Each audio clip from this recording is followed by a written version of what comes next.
দাবিটা যৌক্তিক, আমাদের এই প্রতিবন্ধী মানুষগুলোর দাবিগুলো যৌক্তিক। এই যৌক্তিক দাবিগুলো তাদের সহযোগিতার মাধ্যমেই আজকে আমাদের এই বিদ্যালয়গুলোর চূড়ান্ত ফসল সম্ভব হয়েছে বলে আমি মনে করি।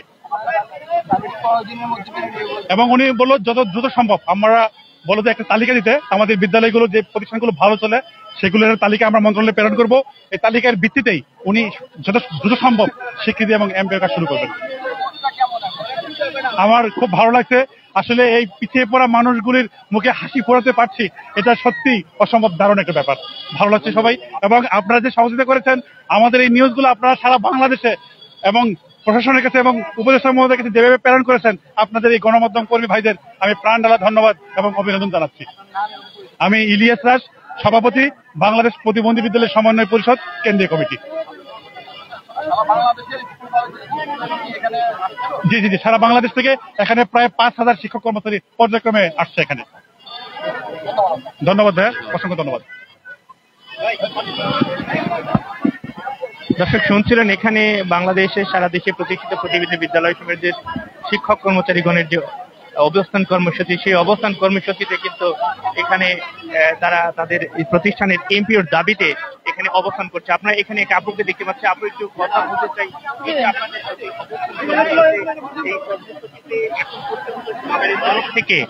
এখন পর্যন্ত সরকারের তরফ থেকে তেমন কোনো সাড়া পেয়েছেন কিনা? জি ইনশাল্লাহ আজকে আমরা সাড়া পেয়েছি। আমাদের ভেতর থেকে ডাকা হয়েছিল, আমাদের সভাপতি সেক্রেটারি সাহেবরা গেছিল, তাদেরকে আশ্বস্ত করেছে। ইনশাল্লাহ আমরা জয়ের খুব কাছাকাছি আছি। অবস্থান কর্মসূচি কি তাহলে আপাতত শেষের দিকে? জি, আমরা আজকে স্থগিত ঘোষণা করলাম।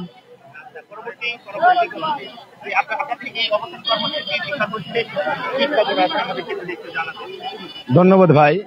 আমাদের বিশেষ চাহিদা সম্পন্ন শিশুদের নিয়ে আমরা বিভিন্ন কাজ করার পরে আমরা একে একে আজকে 21তম আন্দোলনে এসে 3 দিন যাবৎ আমরা ছিলাম। মাননীয় উপদেষ্টা মহোদয়কে ধন্যবাদ জানাই, উনি একটি সুন্দর একটি আশা এবং আশা দিয়েছে। মানুষ হলো মরণশীল, সেক্ষেত্রে উনি যদি চিন্তা করে যে আমি মরে যাব, আমার কথাটা রেখে যাব, তাই ওনার এই কথার উপর বিশ্বাস করে কিন্তু আমরা চলে যাচ্ছি। উনি বলেছে আমাদের 1 সপ্তাহের মধ্যেই আমাদের যে দাবি দেওয়া, যেমন এমপিও এবং স্বীকৃতি, আমাদের এগুলা উনি 1 সপ্তাহের ভিতরে আমাদের রেজাল্ট দিয়ে দিবে।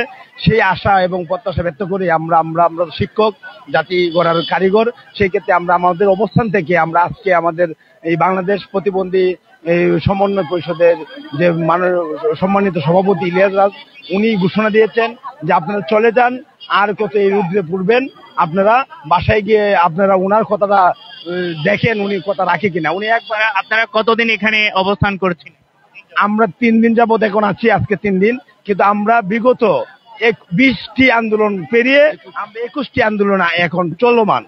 আর এই মুহূর্তে আমাদের রেজাল্টের মাধ্যমে আজকে আমরা প্রত্যাহার করেছি। যদি উনি ওনার কথা না রাখেন তাহলে আমরা পরবর্তীতে আমরা এমন আন্দোলন নিব যে আন্দোলনে আমরা অবশ্যই সাকসেস হব।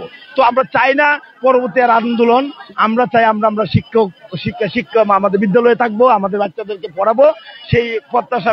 এবং আপনার মিডিয়ার মাধ্যমে আমি বলতে চাই, আপনারাও এই যে আমাদের আজকে যে কমিটমেন্ট দিয়েছে আমাদের শাবিন মোর্শেদ উপদেষ্টা মহোদয়, ওনার কথা যেন উনি শতভাগ পালন করে, সেই আশা সেই প্রত্যাশা ব্যক্ত করে আপনাদেরকে অসংখ্য ধন্যবাদ। সংসার সাগরে দুঃখ তরঙ্গের খেলা, আশা তার একমাত্র ভেলা। এই ভেলা কি শুধু তরঙ্গের সাগরেই শুধু দুলবে নাকি তীরেও পৌঁছাবে? আমি বলতে চাচ্ছি আপনাদের সেই আশাটি যদি পরিপূর্ণ হয় তাহলে আপনাদের প্রত্যাশা অনুযায়ী আপনাদের চাওয়াটা পূর্ণ হবে, তখন কেমন লাগবে? এবং যদি কখনো তার এই আশা শুধু আশার বালুচরেই থেকে যায় তাহলে কেমন? অনেক ভালো লাগছে। আমি দীর্ঘ 12টি বছর এই বিশেষ চাহিদা সম্পন্ন শিশু নিয়ে কাজ করছি, আর আজকে যে রেজাল্টটা উনি দিয়েছে সেটা যদি 1 সপ্তাহ পরে পেয়ে যাই তাহলে মানুষ আত্মহারা হয়ে যায় না। এবং আমি কি বলবো, আমি আপ্লুত হয়ে যাব, আমার গর্বে আমার বুকটা ভরে যাবে। আমি যে প্রত্যাশাটা করেছিলাম সেটা যদি পূরণ হয়ে যায়, আর যদি হতাশা হয় তাহলে তো আমাদের বেঁচে থাকার মতো কোনো এরকম আমাদের ধৈর্য ধারণ থাকবে না। আবার সেই রাস্তায় আসতে হবে, সেই ঘূর্ণিঝড় আমাদের আবার শুরু হয়ে যাবে। আমরা চেষ্টা করব, আমরা চাই না এরকম ভাবে, আমরা চাই আমাদের যে প্রত্যাশা, আমাদের এমপি এবং স্বীকৃতি, এটি অবশ্যই 1 সপ্তাহের ভিতরে মাননীয় উপদেষ্টা দিয়ে দিবেন। যেমনটি শুনছিলেন আপনারা, এখানে যে প্রতিবন্ধী বিদ্যালয়ের শিক্ষক মন্ডলী যারা রয়েছে তারা তাদের প্রাণীর দাবি এমপির দাবিতে এখানে অবস্থান করতেছিলেন এবং এই জায়গাটিতে আজকে শিক্ষা উপদেষ্টার তরফ থেকে তাদেরকে নিশ্চিত করা হয়েছে তাদের যে দাবি দাওয়াগুলো রয়েছে সেই দাবি দাওয়াগুলো পূরণ করবেন, যার কারণে আজকে কিন্তু এই অবস্থান কর্মসূচি থেকে তারা সাময়িকভাবে চলে যাচ্ছেন সামনে তাদের দাবিগুলোর বাস্তবায়ন এবং বাস্তব রূপ দেখার জন্য। সেই আশা, চাহিদা এবং প্রত্যাশা সবকিছুর একটা গভীর সমন্বয় করে অন্তর্বর্তীকালীন সরকার তাদের পাশে এসে দাঁড়িয়ে এমপিও ঘোষণা করবে এমনটাই প্রত্যাশা করছেন তিনি। এখানে আমি আরেকজন শিক্ষককে দেখতে পাচ্ছি। আমি আনন্দে আত্মহারা হয়ে গেছি। আজ আমাদের 21তম আন্দোলনের 3য় দিন। এর আগে আমরা যখন 20 বার এসেছি তখন আমাদের গরম পানি মারা হয়েছে, আমাদেরকে এখান থেকে সরিয়ে দেওয়ার জন্য ব্যবস্থা করা হয়েছে। কিন্তু এবার আমাদের শিক্ষক, আমার জন্য মনে হচ্ছে যে আমরা আসলে একজন শিক্ষক, শিক্ষা জাতি গড়ার কারিগর। আজকের যে প্রধান উপদেষ্টা স্যার ডক্টর মোহাম্মদ ইউনূস, উনিও একজন শিক্ষক ছিলেন, উনি আমাদের শিক্ষকের মর্যাদা দিয়েছেন। আমার আজকে অত্যন্ত আনন্দে বুকটা ভরে যাচ্ছে। আমার জন্য মনে হচ্ছে যে আমি কান্নাকাটি করে ফেলি এই জায়গায়, যে আমাদের কত বড় একটা আশা নিয়ে আজকে আমরা বাড়ি ফিরে যাচ্ছি। 20 তারিখ থেকে আজকে 23 তারিখ পর্যন্ত এই প্রেস ক্লাবের মতন জায়গায়, এই চত্বরে, এই রাজপথে আমি ঘুমায় দিল কাটাচ্ছি।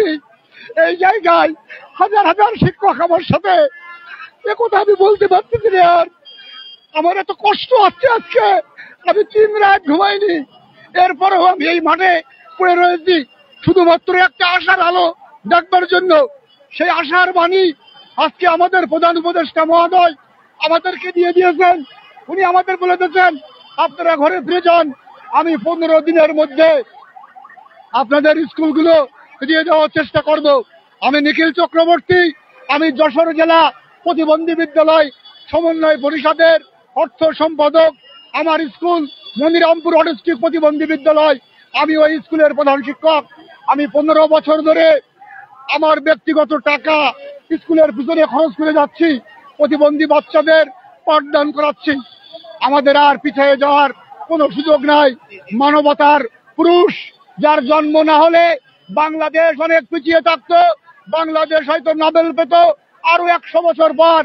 আজ আমাদের উনি একটা আলোর মুখ দেখিয়ে দিয়েছেন, উনার নাম স্বর্ণ অক্ষরে লিখিত থাকবে। আমাকে বুঝতে পেরেছি দর্শক, যেমনটি শুনছিলেন আগামীকে আপ্লুত এক শিক্ষক প্রতিবন্ধী প্রতিষ্ঠানের প্রধান শিক্ষক, তার তত্ত্বাবধানে একটি প্রতিষ্ঠান পরিচালিত হয়। তিনি কিন্তু তার মায়াভরা কণ্ঠে তাদের যে প্রাণের দাবিটি, সেই দাবি বাস্তবায়নের আশ্বাস দেওয়াতে তিনি স্বস্তির নিঃশ্বাসে কথাগুলো বলছিলেন আমাদের মাঝে। তো এইভাবেই প্রত্যেকটি মানুষের যে চাহিদাগুলো রয়েছে, সেই চাহিদাগুলো যেটি না পূরণ করলে সেই চাহিদা পূরণ করে বাংলাদেশ সামনের দিকে এগিয়ে যাবে সকলের সম্মিলিত সহযোগিতায়, প্রচেষ্টায়, এমনটাই কিন্তু প্রত্যাশা আমাদের সকলের। ধন্যবাদ আপনাদের সবাইকে।